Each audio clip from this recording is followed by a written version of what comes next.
Reincarnation ng businesswoman sa school. Kabanata 131. Hindi ako. Hindi ako. Paninirang puri. Agad na sumagot si Gu Xiaoxiao. Hindi niya maamin. Kapag inamin niya ito, masisira ang kanyang reputasyon. Bagamat tinanggihan niya ito, ipinagkanulo siya ng kanyang mukha at reaksyon, ngunit nang matapos siya, isang boses ang tumunog. Sabihin mo ulit. Sino ba ang nagtanong na saktan mo ako? Bakit niya ginawa iyon? At ano ang hiniling niyang gawin mo sa akin? Boses babae iyon. Alam nilang lahat na si Guning iyon. Tapos boses lalaki iyon. Ako. Pagkaraan ng ilang segundo, nagpatuloy ang lalaki, ito ay si Gu Xiaoxiao. Tinawag niya ako at sinabing binugbog mo siya. Gusto niyang halayin ka namin. Nang marinig iyon, napabuntong hininga ang lahat. Natakot silang tumingin kay Gu Xiaoxiao. Sa pagtataka ng lahat, si Gu Xiaoxiao ay napakasamang tao. Alam ni Qinzing na si Lin Yuhao ay pinsan ni Gu Xiaoxiao. Sa sandaling marinig niya ang kanyang boses, alam niyang si Lin Yuhao iyon. Pagkatapos ay pinanood niya ang video. Tama siya. Hindi ako. Hindi ako. Paninirang puri. Tumanggi si Gu Xiaoxiao na aminin ito. Ads by Pub Future. Ang iba ay malamang na may mga pagdududa ngunit alam ni Qinzing na ang pinsan ni Gu Xiaoxiao ay nagtaksil sa kanya, kaya mas maaasahan ito. Bukod dito, si Gu Xiaoxiao ay mukhang nataranta. Walang sino man ang maaaring balewalain ito, at karamihan sa kanila ay nagsimulang maniwala na si Gu Xiaoxiao ang nasa likod ng lahat ng ito. Kasabay nito, narinig din ni Xiao Feifei at Chen Ziyao ang balita. Bagamat nabigo sila na hindi nasaktan si Guning, masaya silang makita na may masamang dugo si Guning sa Qinggang. Naunawaan ni Chen Ziyao na hindi hahayaan ni Guning na makawala si Gu Xiaoxiao, kaya hindi siya nang ahas na manatili kay Gu Xiaoxiao ngayon. Sina Chu Peihan, Moke at iba pa ay bumalik sa kanilang mga silid-aralan pagkatapos nilang magsanay. Habang nasa daan, kinuha ni Hao-ran ang kanyang telepono nang mapansin ang mga video na nagiging viral sa internet. Anong F***? Ang lakas ng loob na bumaling si Gu Xiaoxiao sa Qinggang para humingi ng tulong para saktan ang boss natin. Ano? Humarap si Gu Xiaoxiao sa Qinggang para humingi ng tulong para saktan ang boss natin. Nang marinig iyon, nagulat silang lahat. Agad silang nagtipon sa paligid ni Hao-ran at pinanood ang mga video. Walang natuwa na makita ang mga video na iyon. Ang ilan ay nakaramdam ng inis sa ginawa ni Gu Xiaoxiao kay Guning, habang ang ilan ay natakot sa Qinggang. Maliban kay Chu Peihan. Mas naiinis siya ngayon. Bagamat makapangyarihan ang Qinggang, hindi nito pinapayagan ang mga miyembro nito na gumawa ng mga immoral na bagay, ngunit ginawa pa rin ito ng ilan sa mga walang hiyang hudlom na iyon. At ang kanilang layunin ay si Guning, na talagang hindi katanggap-tanggap sa mga mata ni Chu Peihan. Hinarap ni Chu Peihan ang mga video na iyon sa kanyang nakatatandang kapatid, at hayaan siyang harapin ito. Si Chu Xuanfeng ay isang mahalagang tao sa tabi ni Sito Ye. Siya ang pinuno ng Zouke Group, na siyang sentro ng impormasyon ng Qinggang. Kahit nagalit silang lahat, nagulat din sila at nasasabik nang makitang madaling natalo ni Guning ang mga lalaking iyon. Lahat sila ay may parehong ideya sa isip. Tumayo tayo para sa boss natin. Sabi ni Hao-ran. Oo naman. Pumayag naman ang iba. Ads by Pub Future. Hindi nagtagal, dumiretso na sila sa building ng pagtuturo. Hindi sila nag-alinlangan kung inosente o hindi si Gu Xiaoxiao, dahil napakalinaw na ipinadala ni Guning ang video, kung saan ipinagkanulo ni Lin Yuhao si Gu Xiaoxiao. Kung hindi ito totoo, hindi gagawin iyon ni Guning. Nagtiwala sila kay Guning. Dahil alam nilang maayos si Guning, hindi nila siya hinanap. Natakot ang lahat ng estudyante sa kanila at tumabi sila sa paglalakad. Mixie, kung ayaw mong masangkot sa gulo, pwede ka nang bumalik sa classroom mo. Hindi ka namin masisisi, sabi ni Howran kay Yumixi habang nasa daan. Naunawaan nilang lahat na iba si Yumixi sa kanila. Hindi sila natatakot na magdulot ng gulo, ngunit si Yumixi ay palaging isang magaling at tahimik na estudyante. Hindi nila gustong madamay din siya. Talaga, Mixi, huwag mong pakiramdam na kailangan mong gawin ito, dagdag ni Moke.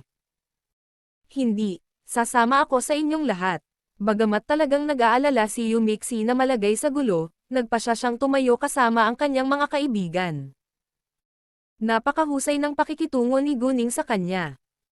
Hindi siya maaaring maging makasarili sa sandaling ito. Kahit na malamang na hindi siya masyadong makakatulong, gusto niyang ipakita kung saan siya nakatayo.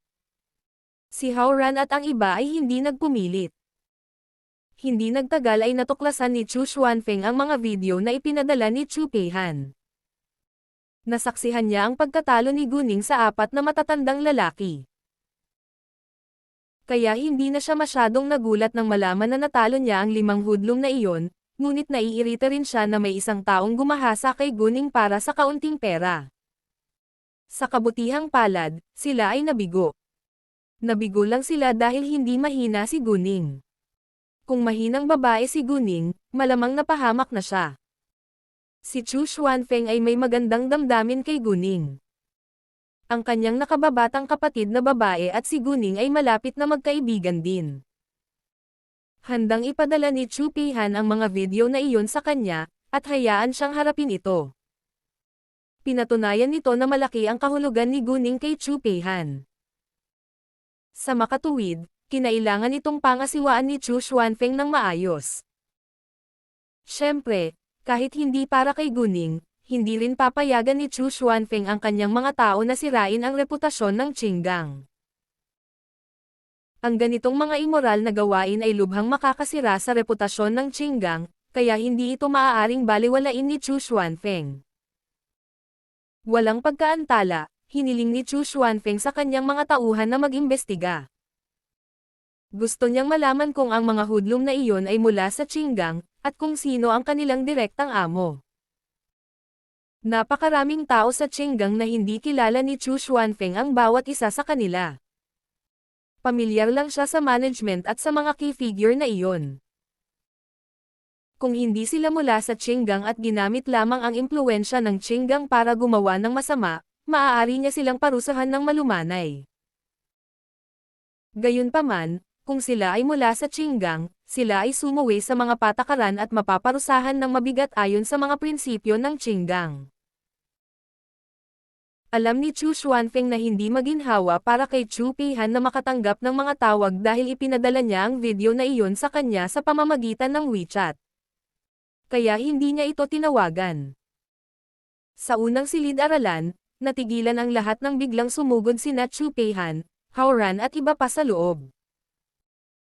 Alam ng mga nakakilala sa kanila na dapat sila ay naririto para magdulot ng gulo kay Gu Xiaoxiao. At ang mga hindi nakakaalam ng kanilang relasyon kay Guning ay naunawaan din na may isang kakilakilabot na mangyayari, ngunit wala silang simpatiya para kay Gu Xiaoxiao. Ang ilan ay natuwa pa, lalo na ang mga babae. Si Qin Xing ay maraming tagahanga, ngunit ang kanyang kasintahan ay si Gu Xiaoxiao. Maraming mga batang babae ang napupuot kay Gu Xiaoxiao dahil doon. Kabanata 132.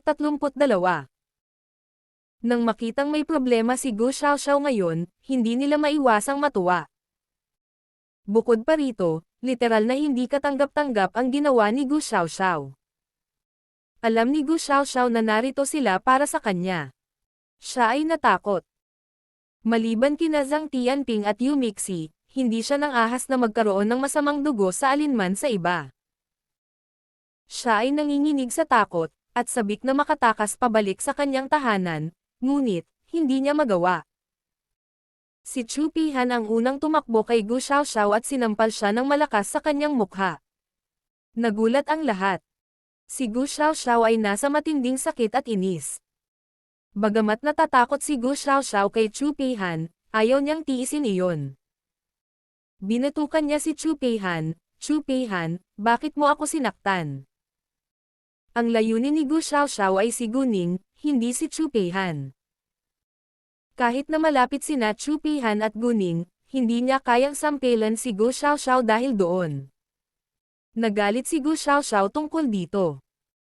Hindi talaga si Chu Peihan ang pakay ni Gu Xiaoxiao, ngunit pinili niyang manindigan para kay Guning. Sinadya niya ito. Samantala, si Qinzing, na nobyo ni Gu Xiaoxiao, ay nanatiling tahimik. Nakaramdam siya ng labis na pagkabigo kay Gu Xiaoxiao, at natakot din siya kay Chu Peihan at sa kanyang mga kaibigan. Mga ad ng pub future. Kung si Chu Peihan ay nag-iisa dito, malamang na may sasabihin siya, ngunit narito rin si Hao Ran at ang kanyang mga kapatid. Kung tinulungan niya si Gu Xiaoxiao, magiging kasangkot siya. Ayaw ni Qinzing na matalo sila. Ang B1N Realm ay ang platform kung saan unang inihayag ang kabanatang ito sa N0V3L, B1N. Dahil karapat-dapat ka, Gu Xiaoxiao. How dare you saktan si Guning ng ganyan? Nagtaas ng boses si Chu Peihan sa galit. Si Hao Ran at ang iba pang mga lalaki ay tumahimik, dahil si Chu Peihan lamang ang makakayanan ang sitwasyon. Tsaka, ayaw nilang manakit ng babae. Hindi ko, tanggi ni Gu Xiaoxiao kahit walang naniniwala sa kanya. She was so stupid to think na as long as she deny, she would be safe. Hindi mo ginawa. Hindi tayo ipinanganak kahapon. Hinawakan ni Chu Peihan ang buhok ni Gu Xiaoxiao na nanunuya. Bitawan mo ako. Nagpumiglas si Gu Xiaoxiao sa sakit, ngunit habang nagpupumiglas siya, mas lalo siyang nakaramdam ng sakit. Bumuhos ang kanyang mga luha. Hindi pwede. Pagkatapos noon, muli siyang sinampal ni Chu Peihan ng malakas na tunog. Ilang sampal ang sumunod. Namula ang mga pisngi ni Gu Xiaoxiao. Napaiyak siya dahil sa sakit. Sinubukan ni Gu Xiaoxiao na lumaban, ngunit nabigo. Sa harap ni Chu Peihan, na nagsasanay ng kung fu mula noong siya ay bata pa, si Gu Xiaoxiao ay maaaring magdusa lamang. Nakaramdam ng pagkadismaya si Qinzing kay Gu Xiaoxiao, ngunit ayaw din niyang makita itong nagdurusa. Ibinuka niya ang kanyang bibig. Chu Peihan, tama na. Huminto si Chu Peihan, ngunit hindi dahil kay Qinzing. Akala niya ay oras na para huminto sandali, ngunit ang kanyang kamay ay nakahawak pa rin sa buhok ni Gu Xiaoxiao. Dahil ibinuka ni Qinzing ang kanyang bibig para pigilan si Chu Peihan, inis si Hao Ran at ang mga lalaki. Sinigawan ni Chu Peihan si Qinzing, Qinzing, gusto mo rin bang bugbugin? Kung si Guning ay isang mahinang babae, siya ay napahamak na. Pagkatapos noon, maaari na rin siyang magpakamatay. Kung gayon, si Gu Xiaoxiao ang mamamatay. Natigilan si Qinzing. Sa katunayan, kung may nangyaring masama kay Guning, si Gu Xiaoxiao ang pumatay. Maaari rin siyang mapunta sa kulungan. Kung si Guning ay ang parehong mahinang babae tulad ng dati, siya ay nagpakamatay. Mga ad ng pub future. Qinzing, kung ginawa ni Gu Xiaoxiao ang isang immoral na bagay sa iyong mga kaibigan, o sa iyong mga pamilya, hahayaan mo ba siya? Sabi ni Moke. Huwag mong isipin na dahil nabigo sila Gu Xiaoxiao ay makakatakas ito. Kung tatawag si Guning ng pulis, si Gu Xiaoxiao ay maaaring makulong ng maraming taon, sabi ni Hao Ran. Nang marinig iyon, biglang nanginag sa takot ang katawan ni Gu Xiaoxiao. Hindi, ayaw niyang makulong. Hindi ako iyon. Hindi ako. Sa sandaling ibuka ni Gu Xiaoxiao ang kanyang bibig, ang kanyang namamagang pisngi ay humila. Siya ay nasa matinding sakit, ngunit iginiit na hindi niya ito ginawa. Jesus, ngini siya ni Chu Peihan. Napakawalandiya ni Gu Xiaoxiao na itanggi ang katotohanan. Tumunog ang bell, at oras na para sa klase, ngunit si Chu Peihan at iba pa ay wala pang oras para umatras. Si Wang Chengqi, na siyang punong guro ng unang silid-aralan, ay pumasok. Nakita niya mismo ang nangyayari sa kanyang mga mata. Nakilala ni Wang Chengqi si Hao Ran at ang iba pa sa sandaling makita niya sila. Alam niyang may mali. Pagkatapos ng lahat, si Howran at ang mga lalaki ay kilalang kilala sa paggawa ng gulo buong araw. Anong ginagawa mo dito? Pinuna sila ni Wang Chengqi. Nang marinig ang boses ni Wang Chengqi, lahat ng estudyante sa silid ay sabay-sabay na umupo sa kanilang mga upuan, maliban kay Howran at sa kanyang mga kaibigan. Napatingin sila kay Wang Chengqi ng maaliwalas. Bago marinig ang sagot, napansin ni Wang Chengqi na hinahawakan ni Chu Peihan ang buhok ni Gu Xiaoxiao. Namula at namamaga ang pisngi ng huli. Si Gu Xiaoxiao ay umiiyak at halos hindi makapagsalita. Nagalit si Wang Chengqi. Chu Peihan, bitawan mo siya. Bakit mo siya binugbog? Kinalas ni Chu Peihan ang kanyang kamay, tinitigan si Wang Chengqi. Ngumisi siya. Dahil deserve niya ito. Mangyaring huwag magmadaling sisihin ako. Dapat mong suriin muna ang pinakamainit na balita sa aming forum ng paaralan.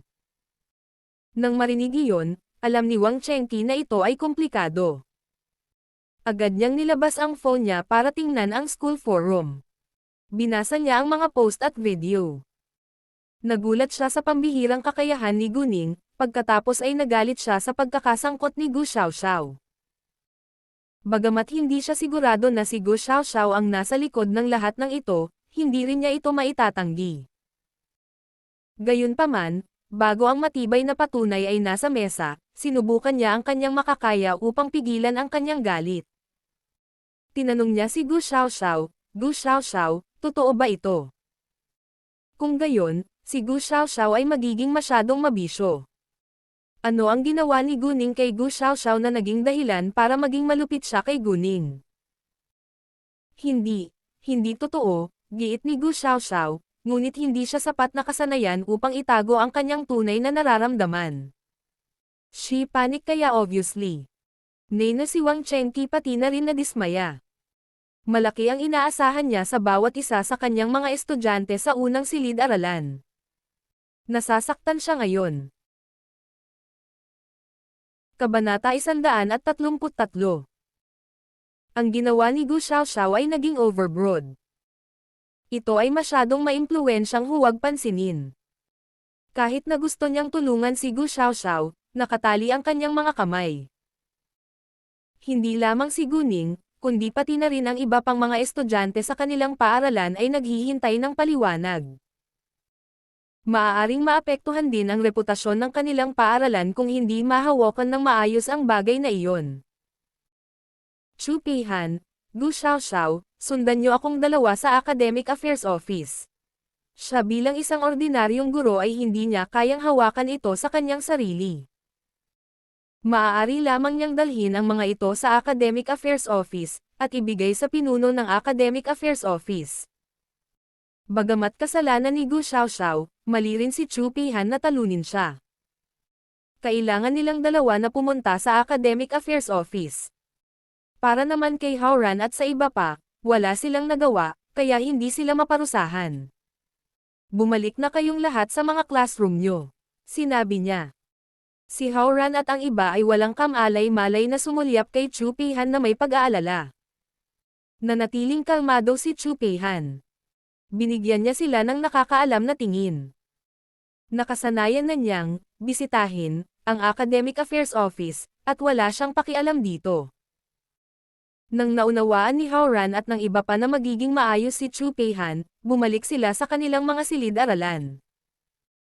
Nag-aatubili si Gu Xiaoxiao na pumunta sa Academic Affairs Office, ngunit kailangan niyang pumunta. Si Gu Xiaoxiao ay nasugatan. Dalhin mo muna siya sa infirmary, sabi ng isang tao. Nang marinig iyon, napagtanto ni Wang Chengqi na dapat niyang dalhin muna sina Chu Peihan at Gu Xiaoxiao sa infirmary. Nang kalalabas lang nila sa building ng pagtuturo, nakilala nila si Guning nang hindi sinasadya. Nagulat si Guning nang makita sina Chu Peihan at Gu Xiaoxiao na namumula, namamaga ang mga pisngi, ngunit hindi nagtagal ay nalaman niya kung ano ang nangyari. Wala siyang simpatiya kay Gu Xiaoxiao. Naantig lang siya dahil ginawa iyon ni Chu Peihan para sa kanya. Ads by Pub Future. Bahagyang nag-aalala si Guning na si Chu Peihan ay mahihirapan. At nahuli sila ng punong guro sa tamang oras. Tila naiintindihan ni Chu Peihan ang nasa isip ni Guning. Inikat niya ang kanyang mga mata, na parang wala siyang pakialam. Nang makilala ni Gu Xiaoxiao si Guning, may kasamaan pa rin sa kanyang mga mata. Pinandilatan siya ni Chu Peihan at agad na ibinaba ni Gu Xiaoxiao ang kanyang ulo. Si Wang Chengqi ang punong guro ng unang silid-aralan. Nagturo rin siya ng Chinese sa ibang mga silid-aralan sa loob ng 2 taon. Naalala niya ang bawat estudyante sa kanyang mga klase, kabilang si Guning.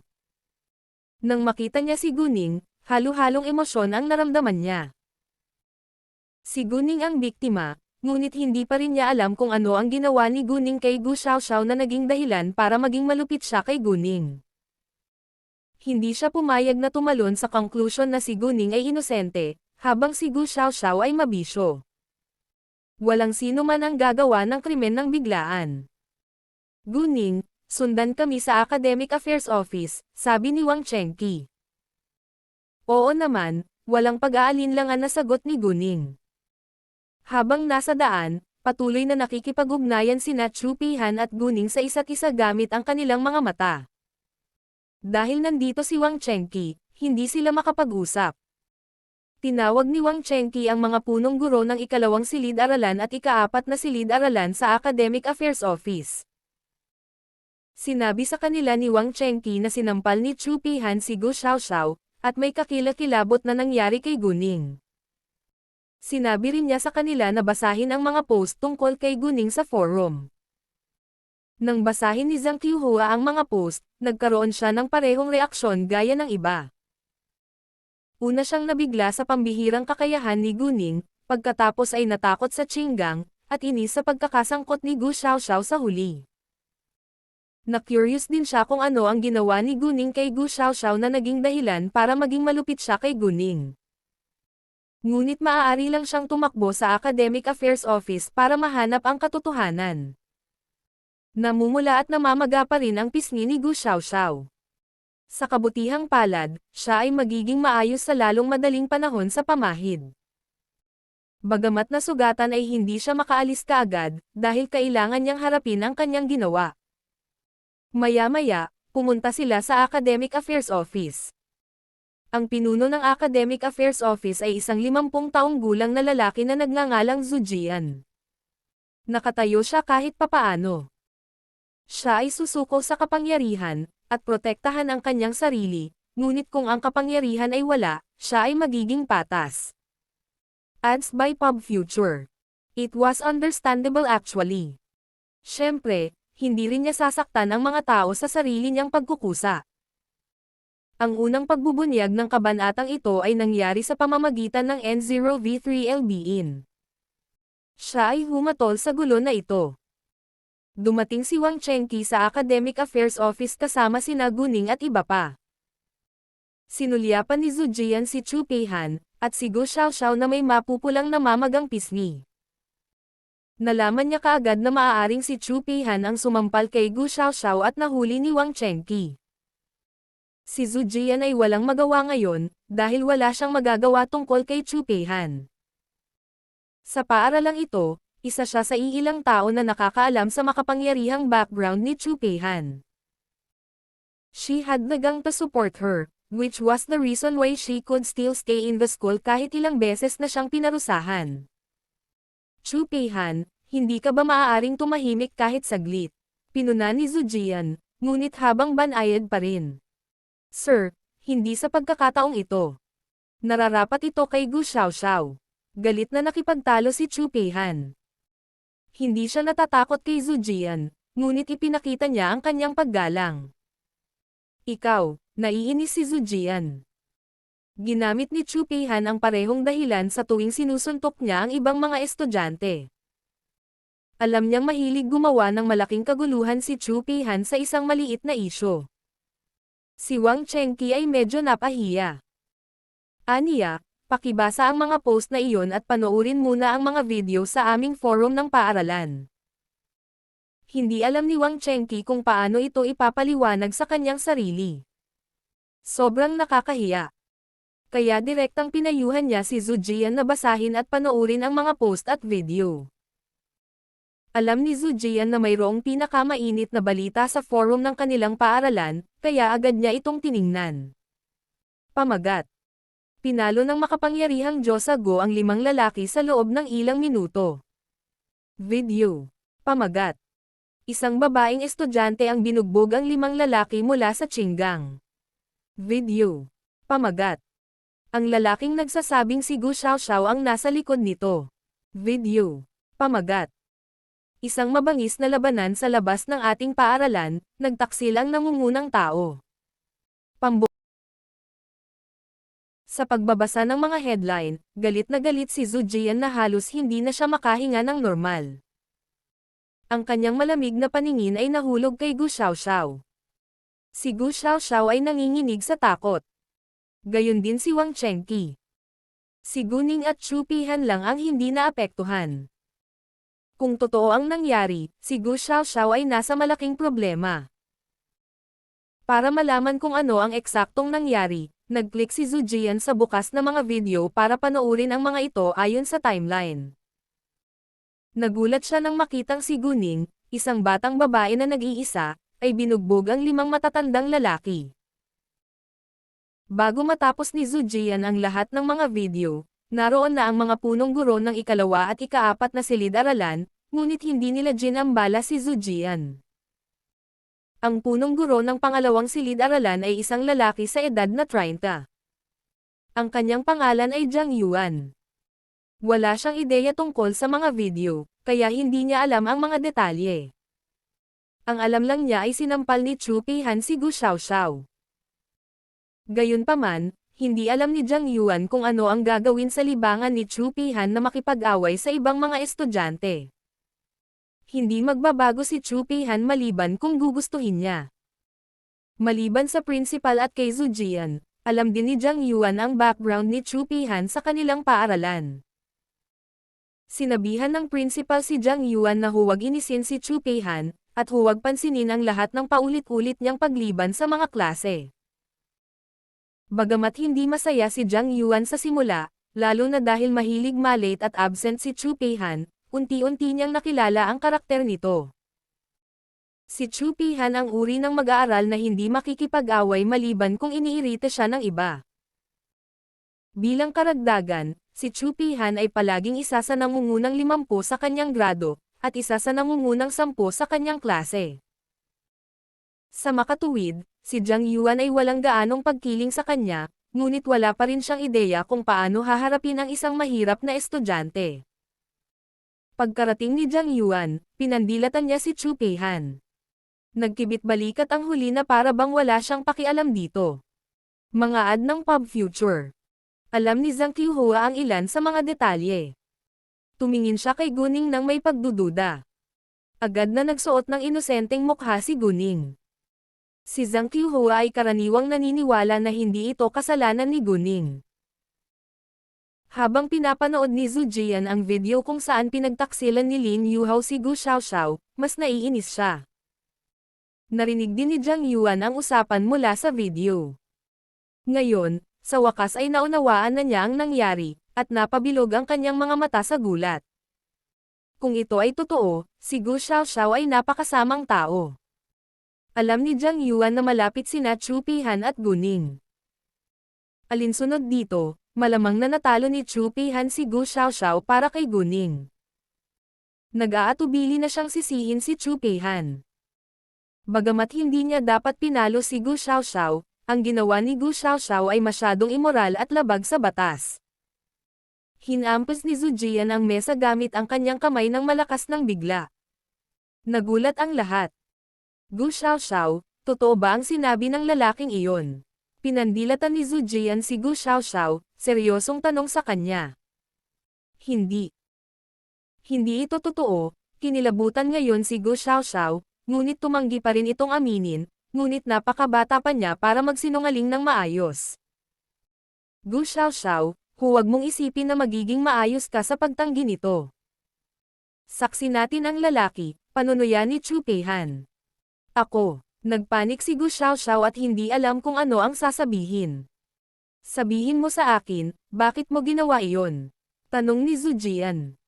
Ibinaba ni Gu Xiaoxiao ang kanyang ulo, nananatiling tahimik. Ang pagsisimula ng publikasyon ng kabanatang ito ay nakalink sa N0vel. Bien. Dahil tumanggi si Gu Xiaoxiao na sabihin ang totoo, napalingon lamang si Zhu Jian sa biktima. Tinanong niya, sino itong Diyos ang si Gu? Nang marinig iyon, medyo napahiya si Guning. Nauna siyang naglakad. Ako ito. Ako si Guning mula sa ika-4 na silid-aralan sa ika-12 baitang. Si Zhu Jian ay namangha nang malaman iyon. Guning. Ikaw ba ang Guning na nangunguna sa buwanang pagsusulit na ito? Oo, sagot ni Guning. Mga ad ng Pub Future. Biglang sumikat si Guning sa mga araw na ito. Bilang pinuno ng Academic Affairs Office, natural na narinig siya ni Zhu Jian. Gayunpaman, hindi ito ang tamang oras para pag-usapan iyon ngayon. Pagkatapos ay nagtanong si Zhu Jian, Guning, may sama ka ba kay Gu Xiaoxiao? Tulad ng sinabi ng lalaki, sinampal ko si Gu Xiaoxiao, ngunit ginawa ko ito ng may dahilan. Patuloy na pinahiya ako ni Gu Xiaoxiao at ang aking ina. Ito ay isang bukas na sikreto ngayon. Alam ito ng lahat ng mga mag-aaral sa una, pangalawa, pangatlo at ika-4 na silid-aralan, paliwanag ni Guning ng may katapatan.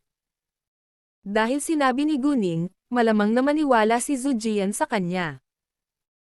Pinahiya muna ni Gu Xiaoxiao sina Guning at ina ni Guning, kaya hindi malaking bagay na sinampal ni Guning si Gu Xiaoxiao. Gayunpaman, kung humingi ng tulong si Gu Xiaoxiao sa Qinggang para sirain si Guning dahil lang doon, si Gu Xiaoxiao ang dapat sisihin. Paano mo malalaman na nagsasabi ng totoo ang lalaki? Tanong ni Zhu Jian kay Guning. Hindi niya pinoprotektahan si Gu Xiaoxiao, ngunit gusto niyang magkaroon ng matibay na patunay. Dahil ang lalaking nagtaksil kay Gu Xiaoxiao ay kanyang pinsan. Kung wala itong mapatunayan, maaari lang akong humingi ng tulong sa pulisya, sagot ni Guning. Hindi, sa sandaling marinig ni Gu Xiaoxiao ang mga salitang, pulis, kinabahan siya. Ngayon, hindi na kailangang makipagtalo pa. Ipinaliwanag ng reaksyon ni Gu Xiaoxiao ang lahat. Kung hindi niya ginawa ito, hindi siya matatakot na makita ang mga pulis. Gayunpaman, tumanggi pa rin si Gu Xiaoxiao na umamin, o humingi ng tawad. Sa halip ay nagbanta siya, Guning, kung maglakas loob kang tumawag ng pulis, hinding-hindi ka hahayaan ng tatay ko na makatakas. Tama na. Si Zhu Jian ay sumigaw sa kanya sa galit, Gu Xiaoxiao, hindi ka nagpakita ng anumang senyales ng pagsisisi pagkatapos mong gawin ang isang kasuklam-suklam na bagay. Ngayon tinakat mo pa ang biktima. Gaano ka kawalandiya? Hindi lamang si Zhu Jian, ngunit ang iba pang 3 guro ay nakaramdam din ng labis na pagkabigo at galit sa inasal ni Gu Xiaoxiao. Si Gu Xiaoxiao ay napaka-akademiko. Isa siya sa nangungunang 40 sa kanyang grado, at malamang na makapasok sa isang prestihiyosong paaralan. Siya ay maaaring maging isang karangalan ng kanyang mataas na paaralan, ngunit ang kanyang karakter ay napakasama. Profesor Wang, mangyaring tawagan ang mga magulang ni Gu Xiaoxiao at sabihin sa kanila na iuwi siya sa bahay. Hindi na siya papayagan ng aming paaralan na mag-aral dito, utos ni Zhu Jian. Paalisan niya si Gu Xiaoxiao. Hindi. Pakiusap, ako. Si Gu Xiaoxiao ay lubhang nababalisa. May gusto siyang sabihin, ngunit hindi niya alam kung ano ang sasabihin. Ayaw niyang aminin ang ginawa niya. Oo, Ginoo, hindi nang ahas si Wang Chengqi na suwayan ang utos ni Zhu Jian. Hindi rin niya gustong protektahan ang isang kriminal laban sa kanyang mga prinsipyo. Bukod dito, kung tumawag si Guning ng pulis, si Gu Xiaoxiao ay maaaring makulong, o magkaroon ng kasaysayan ng krimen. Maaapektuhan ang reputasyon ng paaralan kung mananatili siya. Guning, magsabi ka ng isang bagay para sa akin. Hindi ka ba okay ngayon? Sinigawan ni Gu Xiaoxiao si Guning. Wala pa rin siyang balak humingi ng Kabanata 135. Bago magsalita si Guning, nagalit si Chu Peihan. Gu Xiaoxiao, talagang walang hiya ka. Ayos lang si Ningning dahil hindi siya mahina. Kung hindi niya matagumpay na natalo ang mga hudlom na iyon, napahamak na siya. Manahimik ka na. Kung hindi, susuntukan kita ng tahimik. Binyantaan ni Chu Peihan si Gu Xiaoxiao ngunit walang sino man sa mga guro ang pumihil sa kanya. Dahil tama si Chu Peihan. Kung hindi matagumpay na natalo ni Gu Ning ang mga hudlom na iyon, napahamak na siya. Kailangang tanggapin ni Gu Xiaoxiao ang responsibilidad. Gu Xiaoxiao, hindi ako tumawag ng pulis at ipinakulong ka. Iyon ang pinakamahusay na magagawa ko. Dapat kang magpasalamat na ikaw ay mula sa Gu family. Ililigtas ko ang iyong mukha para lamang sa aking ina. At saka, ang iyong pag-uugali ay nakakaapekto ng masama sa reputasyon ng ating paaralan. Imposibleng manatili ka, sabi ni Gu Ning. Naniniwala siya na ipinakita na niya ang kanyang awa. Ikaw, hindi makasagot si Gu Xiaoxiao, bagamat tumanggi pa rin siyang harapin ito. Sa labas, tinawag ni Wang Chengqi si Gu Qinxiang. Nakita ni Gu Qinxiang na iyon ang tawag ni Wang Chengqi. Hindi niya naisip na malamang na nagkamali si Xiaoxiao. Hi, Professor Wang, agad na sinagot ni Gu Qinxiang ang tawag. Hi, Mr. Go. Ang problema ay nagkaroon ng conflict ang iyong anak na babae na si Gu Xiaoxiao sa isa sa aming mga estudyante. Humingi siya ng tulong sa Qinggang para sirain ang babaeng estudyanteng iyon. Bagamat nakaligtas ang babaeng estudyante, nagpa siya kaming paalisan si Gu Xiaoxiao. Mangyaring pumunta sa paaralan sa lalong madaling panahon, sabi ni Wang Chengqi. Mga ad ng Pub Future. Ano? Nang malaman iyon, si Gu Qinxiang ay lubos na napipi. Napaka hindi makapaniwala. Naunawaan niya na si Gu Xiaoxiao ay naging makulat mula noong siya ay bata pa, ngunit hindi niya inaasahan na gagawa siya ng mga ilegal na bagay. Lumingon pa siya sa Qinggang sa pagkakataong ito. Agad na pumunta si Gu Qinxiang sa paaralan. Wala siyang oras para tanungin kung sino ang estudyanteng binalak na sirain ni Gu Xiaoxiao. Pagkatapos noon, maliban kina Wang Chengqi at Gu Xiaoxiao, ang iba ay umalis na lahat. Gu Ning, sa tingin ko ay hindi sapat na umalis lang si Gu Xiaoxiao sa paaralan, sabi ni Chu Peihan na may pagkabigo. Wala siyang pakialam kina Jiang Yuan at Zhang Qiuhua na nauuna sa kanya. Huwag kang mag-alala, kung magpapatuloy siya sa ganoong pag-uugali, masisira niya ang sarili niya balang araw sa hinaharap, malinaw na sabi ni Gu Ning. Sina Jiang Yuan at Zhang Qiuhua ay tumalikod lamang at binigyan sila ng tingin, ngunit hindi umimik. Tama sila kung tutuusin. Si Gu Ning, na naging biktima, ay hindi nakatanggap ng anumang kabayaran o paghingi ng tawad. Naiintindihan na nakaramdam ng galit si Chu Peihan para sa kanya. Kung ang biktima ay si Chu Peihan, ang bagay ay hindi magtatapos ng ganoon kadali. May katuturan din ang mga salita ni Gu Ning. Kung mananatiling pareho ang karakter ni Gu Xiaoxiao, masisira niya ang sarili niya balang araw. Nang tumalikod sina Jiang Yuan at Zhang Qiuhua, inilabas ni Gu Ning ang kanyang telepono. Binuksan niya ang WeChat na nagtatype ng mga linya ng mga salita. Ipinakita muna sila ni Gu Ning kay Chu Peihan pagkatapos ay ipinadala sila sa WeChat group. Gu Ning. Ipagkalat ang balita na si Gu Xiaoxiao ay bumaling sa mga gangster para humingi ng tulong sa panggagahasa ng isang babaeng estudyante sa bawat high school sa ating lungsod. Pilitin si Gu Xiaoxiao na umalis sa CTF. Gayunpaman, huwag mong sabihin na ang babaeng estudyante ay ako. Medyo natuwa si Chu Peihan. Ito ay isang piraso ng cake para sa kanila upang maikalat ang balita. Bagamat si Haoran at ang iba pa ay nasa gitna ng klase, maliban kina Moke at Yumixi, lahat sila ay naglaro sa kanilang mga telepono sa panahon ng mga klase. Kaya binasa nila ang mensahe ng sabay-sabay. Masaya rin silang marinig na pinatalsik si Gu Xiaoxiao.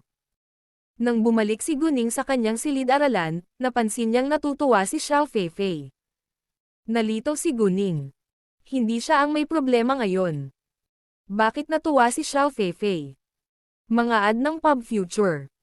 Tila, hindi inakala ni Guning na maghihiganti ang Qinggang sa kanya. Bilang karagdagan, inutusan ni Guning si Chu Peihan upang protektahan siya. Ang Qinggang ay tiyak na hindi maghihiganti kay Guning. Hindi nagtagal, dumating si Gu Qinxiang sa paaralan. Hindi niya sinabi kay Lin Liwan, ngunit mag-isa siyang pumunta sa paaralan. Hinihintay ni Gu Xiaoxiao at Wang Chengqi si Gu Qinxiang sa Academic Affairs Office. Mabilis na uminit si Gu Qinxiang. Galit na galit siya sa inasal ni Gu Xiaoxiao, kaya sinampal niya ng diretso si Gu Xiaoxiao sa sandaling dumating siya nang hindi nagtatanong ng dahilan. Nasaktan muli ang mapupulang namamagang pisngi ni Gu Xiaoxiao. Masyadong masakit para sa kanya ang magsalita. Nainis siya na sinampal siya ni Gu Qinxiang, ngunit hindi siya nang ahas na lumaban, kaya sinisi niya si Guning sa lahat ng ito. Akala niya ay kasalanan ni Guning ang lahat. Maayos na si Guning ngayon. Bakit hindi niya magawang patawarin siya? Bulok na bulok talaga si Gu Xiaoxiao. Kasalanan niya iyon, ngunit ngayon ay sinisi niya si Guning. Gu Xiaoxiao, anong lakas ng loob mong gawin iyon? Nagtaas ng boses si Gu Qinxiang sa galit. Kung ikukumpara sa katotohanang binalak ni Gu Xiaoxiao na sirain ang isang babaeng estudyante, mas naiinis si Gu Qinxiang na may koneksyon si Gu Xiaoxiao sa Qinggang. Nag-aalala siya na ang koneksyong iyon ay makakaapekto sa Gu family. Pagkatapos noon, tumingin si Gu Qinxiang kay Zhu Jian. Humingi siya ng paumanhin, "I'm so sorry for what my daughter has done. Kasalanan ko ta. Nabigo akong turuan siyang mabuti bilang kanyang magulang. Aalisin ko siya ngayon din."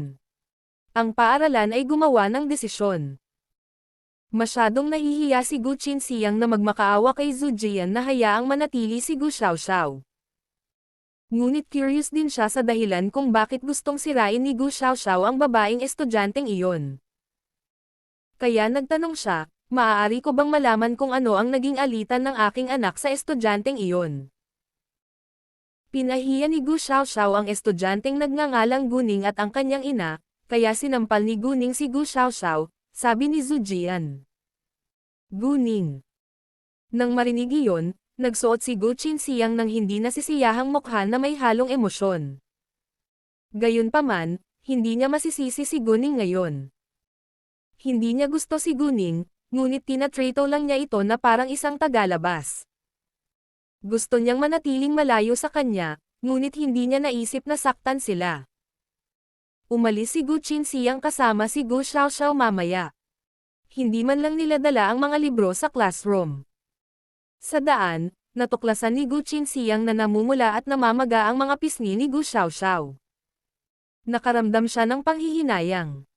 Bagamat sinampal niya si Gu Xiaoxiao sa galit noon, hindi siya papayag na sampelan ng iba ang kanyang anak.